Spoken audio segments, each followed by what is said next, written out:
Good afternoon, West Ham fans. It's Russ from the West Ham Network. Hope you're safe and well. It is time for Hammers Headlines in association with the KUMB.com boys. Check them out as per usual. Great content. Let's just sort my camera out. There we go. This morning we had the Graham Potter press conference. We had Stat Attack. We've done squad overhaul news. And now we've got some transfer news and also a little bit of the older loan watch. So plenty to talk about as per usual. Let's start with the rumours, shall we? Let's start with this gentleman, Lorenzo Lucca.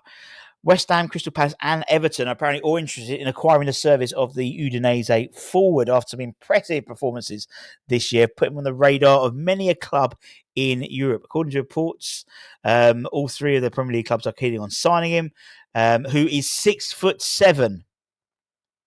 6'7". As they look to obviously reinforce all of our attack.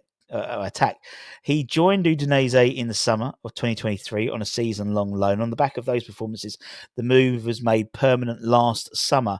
Over the last two seasons, he's featured in 70 Serie A matches and has contributed to 27 goals. He's 24. He's got 12 goals and 2 assists so far this season in all competitions. He's been a standout performer for the club, and it's helped him break into the Italian national side as well. The likes of West Ham apparently have been scouting him for the past month and are convinced he can help our cause. His current deal runs out until summer 2028, so it's going to take a significant bag of change to get him over the line and over it at London Stadium. As far as the player is concerned, he is open for a move away apparently from Serie A and wants to try a new challenge, with the Premier League being a league he's interested in looking at. At 6'7", he's been likened to a skillful Peter Crouch, but also being compared to Luca Toni, obviously a fantastic servant for Italian football as well. Another player we were linked with many moons ago under a previous regime. We know strike. I mean, 6'7". I mean, he's a big lad, but as always, he's got good feet for a big lad. And I think any side who has him will be able to physically, utilise his physicality, particularly if you've got someone like James Ward-Prowse who could just put it on a sixpence for him. Anyway, we'll see. Obviously, Udinese, we're looking at obviously Omar Soler as well, so maybe a double deal. Who knows? Let's move on like Donkey Kong and talk about Emegha, obviously a player from Strasbourg we've been heavily linked with. And according to Ryan Taylor in the Sunday Mirror, it says that West Ham are very interested in Strasbourg's red-hot forward this summer transfer window. He's had a great season, 22. He's had a great season for Strasbourg and is expected to be the subject of very strong interest and would obviously strengthen our striker options without a shadow of a doubt in the final third. Now, UEFA could actually help us in this.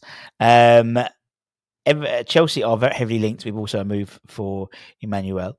But UEFA could be set to block Chelsea from signing any Strasbourg players. The Liga side is managed by ex-West Ham hero Leo Rossinia's son Liam, and are 1 point off a Champions League spot and have tremendous momentum going into the run-in, so you could well see them in the qualifying for the Champions League. However, Telegraph journalists Matt Law and John Percy have revealed that Chelsea would have to take drastic action to avoid any sanctions, including the threat of European expulsion, if they and Strasbourg both qualify for the Champions League.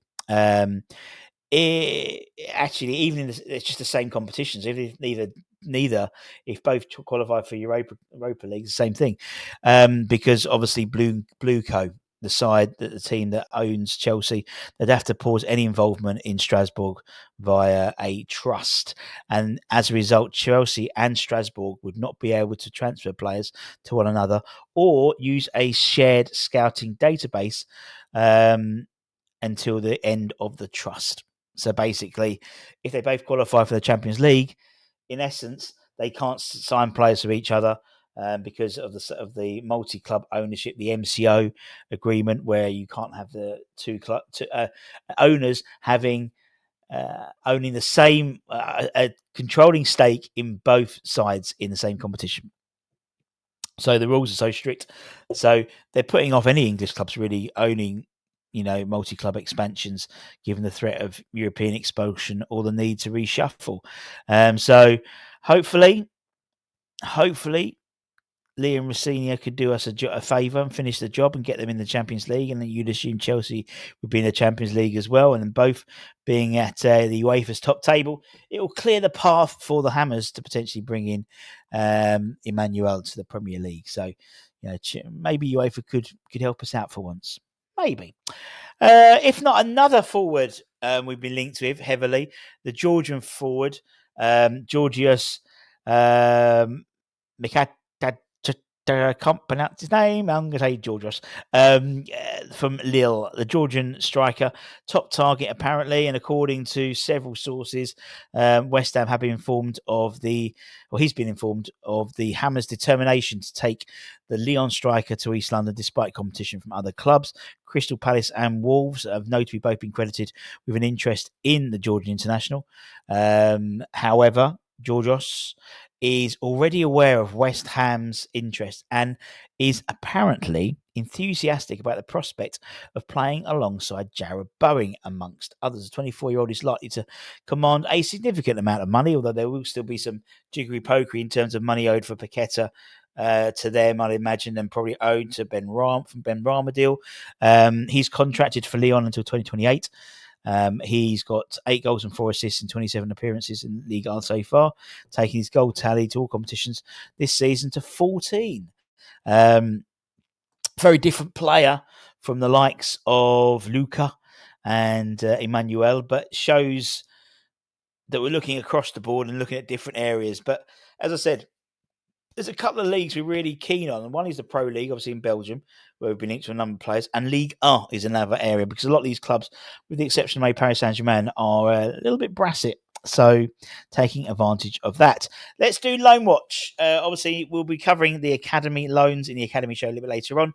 But in terms of the first team players on loan, Naya Figuered, he wasn't involved in the matchday squad as Real Sociedad beats Valladolid 2-1 at home. They're having a great season, Real Sociedad. In terms of big Kurt Zuma, do you remember him? He still plays for West Ham, technically. We're still in our books. His Al Ariba side actually don't play until Friday following the international break. Freddie Potts, obviously signed to a new deal last week for West Ham. Mentioned by Graham Potter in his press conference today when asked about him, and is looking forward to seeing him in first team training in the summer. He was very impressive and played 81 minutes as Portsmouth won at home to Blackburn. Fantastic run of form at the moment. And that's it, my friends. As I said, keep up with all latest news, reviews, and opinions with Hammers Headlines via brand.com, boys. Until then, take care, stay safe, stay warm, stay humble, keep the faith. Come on, you bloody irons. Much love. Bye-bye.